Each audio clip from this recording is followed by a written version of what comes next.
বিধানসভা নির্বাচনে ধরাশায়ী হয়েছে তৃণমূল কংগ্রেস। একে একে মুখ খুলছেন তৃণমূল নেতারা। এবার আইপ্যাকের বিরুদ্ধে সরব হলেন কাঁথি পুরসভার প্রাক্তন চেয়ারম্যান সুপ্রকাশ গিরি। বিজেপি ক্ষমতায় এসেছে বলে 15 দিন চেয়ারম্যান থাকতে পেরেছিলেন, তৃণমূল ক্ষমতায় এলে তাও পারতেন না। আর কি কি অভিযোগ তার, দেখুন। বিজেপি ক্ষমতায় এসছে, আমাদের দল ক্ষমতায় আসেনি, তাই হয়তো আমি মনে করি যে আমি 15 দিন থেকে গেছি।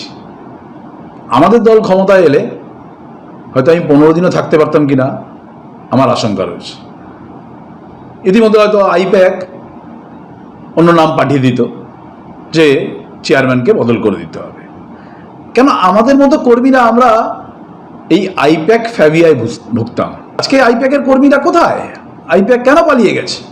আইপ্যাক যদি সার্ভে করে দলকে জানাতে পারে যে এই আমরা এত আসন জিতব, তো সেই আইপ্যাককে সামনে রেখেই পর্যালোচনা হোক। আইপ্যাক বলছে একে আপনার পছন্দ না তাকে পছন্দ।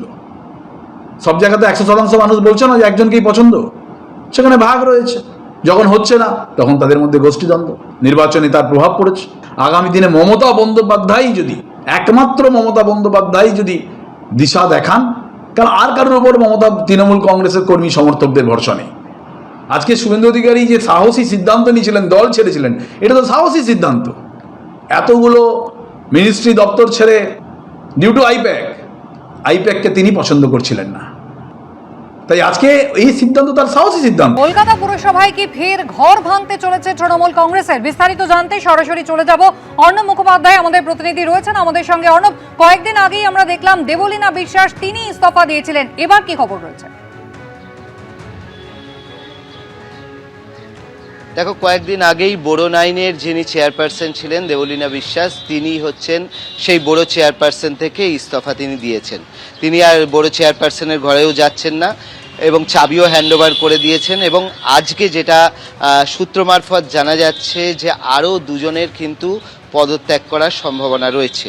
তার মধ্যে একজন হচ্ছেন বোরো চেয়ারপারসন এবং দ্বিতীয়জন হচ্ছেন অ্যাকাউন্টস কমিটি যেটা রয়েছে তার এক সদস্য। তিনি এখানে আজকে পদত্যাগপত্র জমা দিতে পারেন।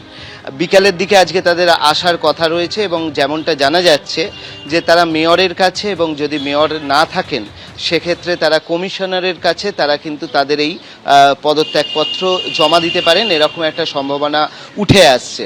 তার কারণ আমরা জানি যে এর আগে দেবলীনা বিশ্বাস তিনি নির্দিষ্ট কিছু বিষয় জানিয়েছিলেন যে অভিষেক বন্দ্যোপাধ্যায়ের বিভিন্ন প্রপার্টিতে নোটিশ পড়েছিল, তারপরে দল তাকে চাপ দিচ্ছিল এবং তারপরেই তিনি এই সিদ্ধান্ত নিয়েছিলেন। কিন্তু আজকে যাদের সম্ভাবনা উঠে আসছে বা যে জল্পনাটা রয়েছে, তারা কি কারণে পদত্যাগ করছেন এখনো অবধি সেটা জানা যায়নি। কিন্তু এটা সম্ভাবনা রয়েছে যে বিকালেই তারা আসবেন এক চেয়ারপারসন, এবং তার সঙ্গে থাকবেন হচ্ছে বা তার সঙ্গে আলাদাভাবেও আসতে পারেন অ্যাকাউন্টস কমিটির এক সদস্য। অ্যাকাউন্টস যে কমিটিটা রয়েছে সেটা হচ্ছে 8 জনের একটা কমিটি রয়েছে। তার মাথায় রয়েছেন, অর্থাৎ চেয়ারপারসন হচ্ছেন মধুচ্ছন্দা দেব, এবং তিনি হচ্ছেন একমাত্র বিরোধী। বাদবাকি যারা রয়েছেন তারা সবাই হচ্ছেন তৃণমূল কংগ্রেসেরই। তো সেই তাদের মধ্যে থেকেই একজন তিনি হচ্ছেন, এই রকম সম্ভাবনা জানা যাচ্ছে যে তিনি পদত্যাগ করতে পারেন। এবং তারা কি কারণে পদত্যাগ করছেন সেটাও পরবর্তী সময় পরিষ্কার হবে। কিন্তু যেটা দেখা যাচ্ছে যে একদিকে বোরো নাইনের চেয়ারপারসন তিনি পদত্যাগ ইতিমধ্যেই করেছেন, এবং আরও একজন একটি কমিটি থেকে এবং একজন চেয়ারপারসনের পদ থেকে পদত্যাগ করবেন এই সম্ভাবনা রয়েছে। এবং তার মাঝখানেই এই বিষয়টা উঠে আসছে যে পুরসভার তাহলে ভবিষ্যৎ আস্তে আস্তে কি হতে যাচ্ছে। অর্ণব, ধন্যবাদ। এবিপি আনন্দ, এগিয়ে থাকে, এগিয়ে রাখে।